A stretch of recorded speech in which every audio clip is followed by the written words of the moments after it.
ప్రభుత్వాన్ని మేము హెచ్చరిక చేస్తా ఉన్నాం. ఏం తప్పు చేసిరు కేసీఆర్ గారు? నీళ్ళు ఇవ్వడం ఆయన చేసినటువంటి తప్ప, నిధులు తీసుకురావడం ఆయన చేసినటువంటి తప్ప, కేసీఆర్ కిట్ ఇవ్వడం ఆయన చేసినటువంటి తప్ప, అభివృద్ధి పదంలో తెలంగాణను దేశంలో నంబర్ 1 గా నిలబెట్టడం తప్ప ఏం తప్పు?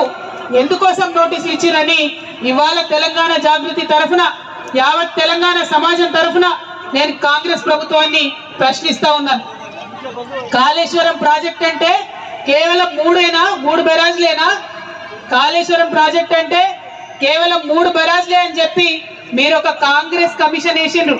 అది జ్యుడిషియల్ కమిషన్ కాదు, ఏం కాదు, కేవలం అదొక రాజకీయ కమిషన్, కాంగ్రెస్ కమిషన్. అది 21 పంప్ హౌస్లు ఉన్నాయి కాళేశ్వరంలో, 15 రిజర్వాయర్లు ఉన్నాయి, 200 కిలోమీటర్ల పైచిల్కు టన్నెల్ ఉన్నాయి, 1500 కిలోమీటర్ల పైచిల్కు కాలువలు ఉన్నాయి. కాళేశ్వరంలో ఎత్తిపోసిన మట్టితోని దాదాపు 300 పిరమిడ్లు కట్టొచ్చు. కాళేశ్వరంలో వాడినటువంటి స్టీల్ తోని ఒక 100 ఐఫిల్ టవర్లు కట్టొచ్చు. కాళేశ్వరంలో పోసినటువంటి కాంక్రీట్ తోని ఒక 50 బుర్జ్ ఖలీఫాలు కట్టొచ్చు. అంత పెద్ద ప్రాజెక్టు కాళేశ్వరం ప్రాజెక్టు మొత్తం కంప్లీట్ అయితే 35% తెలంగాణ భూభాగానికి సాగునీరు ఇచ్చేటటువంటి ప్రాజెక్టు కాళేశ్వరం ప్రాజెక్టు. 40 టీఎంసీలతోని శాశ్వతంగా హైదరాబాద్ కు మంచినీళ్ళు ఇచ్చేటటువంటి ప్రాజెక్టు కాళేశ్వరం ప్రాజెక్టు. 16 టీఎంసీలతోని మన పరిశ్రమలన్నిటికీ కూడా నీళ్ళు ఇచ్చేటటువంటి project Kaleshwaram project.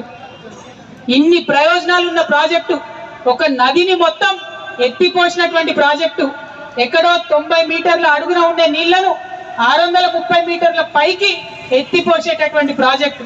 Multi level lift irrigation scheme, మామూలు multi level lift irrigation scheme కాదు, world's largest multi level lift irrigation scheme.